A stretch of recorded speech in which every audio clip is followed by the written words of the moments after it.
حريت لبي قم سقل عم سبع قدات زلاس يكون لي قربا نقالستخي بالسحلة لحد بلس نبر قدام تشامي لي يا أنس لا في غيا يا أنس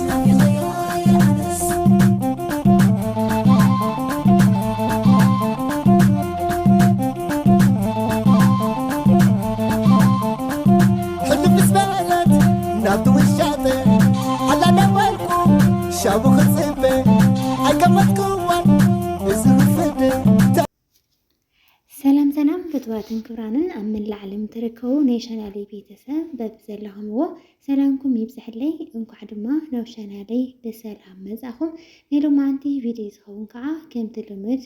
واقا وركي تحدش نقر انهو وسيخة لك انيسو نزل لما عندي تحساس كلتا ويكا عادي سنبر عسر تحدا كندي انهو نزل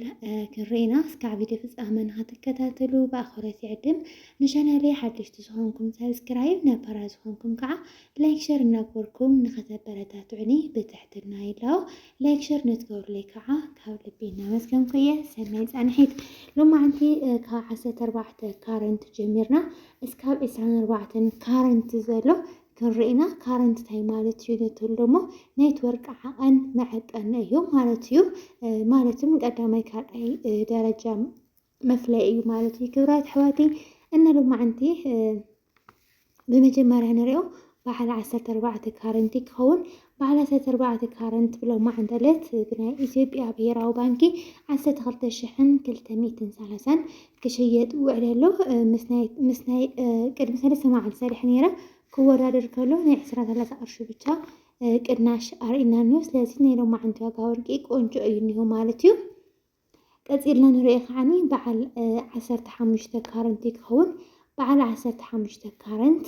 بناي إثيوبيا بيراو بانكي زتمنو تمن 13 شحن حدا 100 نيو كشيد وعلى زلو ازي مالت نايتا ورقي بيتا نايتا ورق طرا ገንዘባ ብቻ ያ ማለትዩ እዚ ማለት ናይ ደረሰይና ናይ እዚ ትሪወለኹም ጌጣጌጥ ገይሮም ንኸሰርሑና ናይ ገዛ ክራይ ሓድሓድ ነገራት ኣየካትትን ናይታ ወርቂ ዋጋ ብቻ እያ ማለትዩ እዚ ማለት ብናይ ኢትዮጵያ ብሄራዊ ባንክ ክወፅእ ከሎ ኣብ ናይ ግሊ እዞም ብደንቢ ገዛ ክራይ ተኻርዮም በዓልቶም ዝሰርሑልኩም እንተኾይኖም ግን ይውስኽ እዩ ማለት እዩ قصيرنا نريو بعد 16 كارنتي كون بعد 16 كارنت بناء إثيوبيا بهيراو بانكي زوزو 13 شحن 980 نيو كشيء وعيلو زلو مالتي لما عندها قاورقي زتمدات انا عراقا ايو وعيلو نيو مالتيو قصيرنا نريو بعد 17 كارنتي كون بعد 17 كارنت بلو ما عند علت بناء إثيوبيا بهيراو بانكي 14 شحن 886 نحنتي جرام إياك تشيد وعلا زلا مالتيو قصيرنا أنريو بعد 18 كارنتي كون بعد 18 كارنت بناء إثيوبيا بهيراو بانكي زوزو لو ما عند علت 15 شحن 700 نيو كشيد وعيلو زلو نحنت جرام ورقي مالتيو زي مالت بناي دونكان ناي ግለሰብ ክሕሰብ ከሎ ከባቢ 17 ከም ዝኸውንዩ ማለት ምክንያቱም ናይ ቫት እንሂው ናይ ግብሪ ማለት እዩ ካብ ናይ ገዛ ክራይ እንሂው ናይቲ ብመልክዕ ገይሩ ዝሰርሐልኩም ብድሌትኩም ዓይነት መልክዕ ገይሩ ዝሰርሐልኩም ሰራሕተኛውን ናይ ኩሉ ሓዊሱ ኣብዚ ይውስኽ እዩ እዚኣ ግን ናይታ ወርቂ ጥረ ገንዘባ ብቻ እያ ማለት እዩ قصيرنا انرئي خعني بعد 18 كارنتي كون بعد 18 كارنت بناء إثيوبيا بهيراو بانكي زوز واقع 15 شحن 700 نيو كجزا ويكعك شط وعيلم زلو نحنت جرام مالتيو قصيرنا نرئيو بعد 19 كارنت يكون بعد 19 كارنت نحنت جرام 16 شحن 661 قرشي بناي إثيوبيا أرشي كشيد وعيل زلو إثيوبيا بناي إثيوبيا بهيراوي بانكي مالتيو ቀፂልና ንሪኦ ከዓኒ በዓል 20 ካረንቲ ክኸውን ባይ ዘ ወይ በዓል 20 በዓል 19 18 ዝለኩም ዘለኹ ናይቲ ወርቂ ደረጃ ማለት ሕዚ 14 ካረንት ሪና ብጣዕሚ ዝተሓተ ማለትም ካብ 145% ናይቲ ወርቂ ንፅህና ዘለዎ እቲ 46% ደግሞ ብረታ ብረት እዚ ኖርማል ብረታ ብረት ሓዊሶም እዮም ዝሰርሕዎ። ስለዚ ካብ ግማሽ ብላዕሊ ፌክ ነገር ካብ ግማሽ ብታሕቲ ደግሞ ያው ንፁህ ወርቂ ሓውሱ ዘለዉ እዚ ማለት ንፁህ ወርቂ ኣይኮነን ዝተቐላቐለ እዩ ማለት እዩ። እና ብኸምዚ እዩ ዝግለፅ ደቂ ዓበይቲ ወይ እና ሒዚ ንሪኦ በዓል 20 ይኸውን። በዓል 20 ካረንት ብናይ ኢትዮጵያ ብሄራዊ ባንኪ ዘውፅእ ዕዳጋ ብ17,700 እዩ ክሸጦ ውዒሉ ዘሎ ሎማዓንቲ ብሄራዊ ባንኪ ናይታ ወርቂ ጥረ ገንዘብ ብቻ ማለት እዩ። ቀፂልና ንሪኦ መብዛሕትና ንፈትዎ ዓይነት ወርቂ በዓል 21 ካረንት እዩ። በዓል 21 ካረንት ንቀለበት ናይ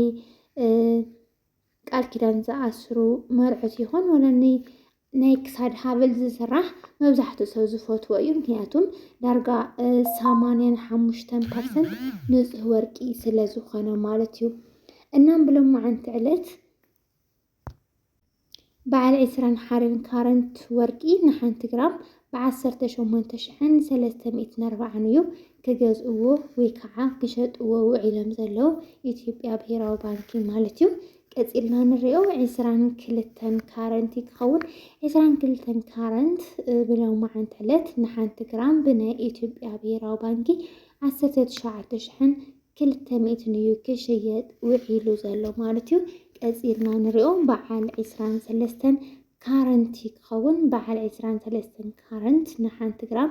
ብናይ ኢትዮጵያ ብሄራዊ ባንኪ 20,096 ቅርሽን እዩ ክሸጦ ውዒሉ ዘሎ ኢትዮጵያ ብሄራዊ ባንኪ ማለት እዩ። ቀፂልና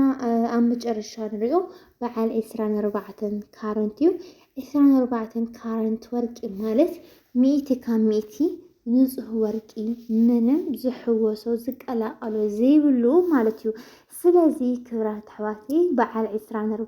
ካረንት ክሪኦ ከለና ሎማዓንቲ ዕለት ኢትዮጵያ ብሄራዊ ባንኪ ዘውፅኦ 20,900 ቅርሽን እዩ ክሽየጥ ተመን ኣውፂሉ ዘሎ። ደቂ ዓበይቲ ወይ ማዕረይ ኣብዚ 24 ካረንት 100% ፅሩይ ወርቂ እዩ እንተኢልናዮ 21 ካረንት ሎሞ እንተሪኢኹሞ ያው 86% ናይቲ ወርቂ ንፅህነቱ ኣብ መንጎ 24 እና ኣብ መንጎ 21 ካረንት ዘሎ ናይ ዋጋ ልዩነት እንድሕር ሪኢናዮ ናይ 2,600 ብቻ እዩ ማለት እዩ። እና 2,600 ቅርሺ ወሲካ 100% ሙሉእ ወርቂ ዝኾነ 24 ካረንት ምግዛእ ይበልፅ ከም ከማይ ማለት እዩ። እና ክብራት ኣሕዋተይ ናይ ሎማዓንቲ ዋጋ ወርቂ ናይ ኣብ ውሽጢ ዓዲ ወይ ከዓ ኣብ ኢትዮጵያ ዝነበረ ዋጋ ዝመስል ነይሩ። ናይ ቅድሚ 2-3 መዓልቲ ስራሕዎ ነይሩ። ሎማዓንቲ ንእሽተን ቅናሽ ኣርኢና እኒሆ። ንስኻትኩም ከ ሓሳብ ርእቶ እኒሄኩም ቄር ዘለኩም ነገር ተልዩ ዘይተረድአኩም ነገር ተልዩ ኣብ ኮሜንት ዝሓፍለይ እስካዕ ቪድዮ ፍፃመ ንዝተኸታተልኩምኒ ካብ ልቢ እናመስገንኩ እየ። ላይክ ሸር ሰብስክራይብ ምግባር ደሞ ኣይትረስዑ። ብጣዕሚ ዝፈትወኩምን ዘኽብረኩምን ክብራት ኣሕዋተይ ሰሰናዩ ባይ ባይ